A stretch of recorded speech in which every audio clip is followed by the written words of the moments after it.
ஒரு இளைஞன் வெளியூர் போயிட்டு திரும்பும்போது பாலைவனத்து வழியா வர வேண்டியிருந்தது. அப்போ ஒரு சுனையில நீரை பார்த்தான். ஆவலோட ஓடி போய் அந்த நீரை பருகியவன் அந்த தண்ணியோட சுவையில அளவில்லாத மகிழ்ச்சி அடைஞ்சான்.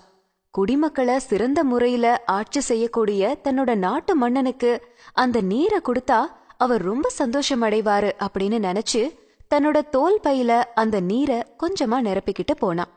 4 நாட்கள் பயண முடிவுல தன்னோட ஊரை சேர்ந்தவன் அரண்மனைக்கு போய் அரசன் கிட்ட அந்த தண்ணியோட அருமை பெருமைகளை சொல்லி, உலகிலேயே இந்த மாதிரி சுவையான தண்ணி இருக்கவே முடியாது அப்படின்னு சொல்லி அவருக்கும் அத கொடுத்தான்.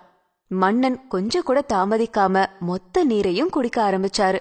இத பக்கத்துல இருந்து பாத்துட்டு இருந்த பட்டத்து ராணி, எனக்கும் அந்த தண்ணிய கொஞ்சம் கொடுங்களே அப்படின்னு கேட்டாங்க. எனக்கும் குடிக்க ஆசையா இருக்கு அப்படின்னு அவங்க சொல்ல, அத கேட்காம மொத்த நீரையும் அவரே குடிச்சு முடிச்சிட்டாரு. பிரமாதம்! உண்மையில இந்த மாதிரி ஒரு சுவையான தண்ணிய நான் இது வரைக்கும் என் வாழ்க்கையில குடிச்சதே இல்ல. உனக்கு எவ்வளவு நன்றி சொன்னாலும் பத்தாது.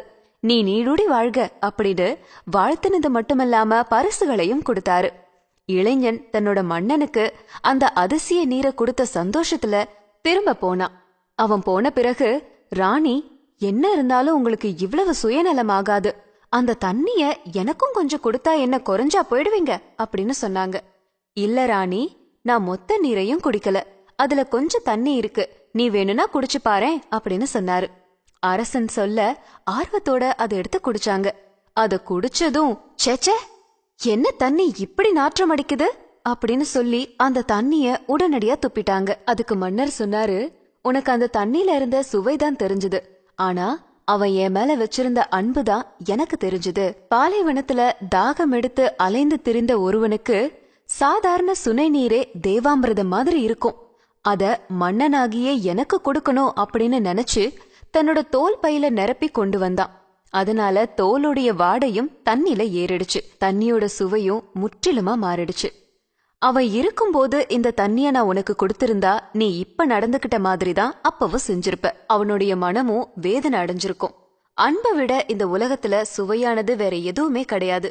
நம்மள பெரும்பாலானோர் பொருளுடைய மதிப்பை தான் எடை போடுறோமே தவிர அதுல இருக்கிற அன்பை பாக்குறது இல்ல. அப்படி செய்யறது உள்ள இருக்கிற முத்த பாக்காம சிப்பிய ஒதுக்குற மாதிரி தான். நீங்க வாழ்க்கையில அந்த மாதிரி எத்தனை முத்துக்களை தவற விட்டு இருக்கீங்க அப்படின்னு தெரியுமா? இனியாவது விழிச்சுக்கணும். மனித உணர்வுகளை மதிக்க கத்துக்கணும். அடுத்த முறை உங்களுக்கு யாராவது பரிசு பொருட்கள் கொடுத்தா அதனோட விலை மதிப்பை பார்க்காம, அது எவ்வளவு பெருசுன்னு பார்க்காம, அதுக்கு பின்னாடி இருக்கிற அன்பை பாருங்க.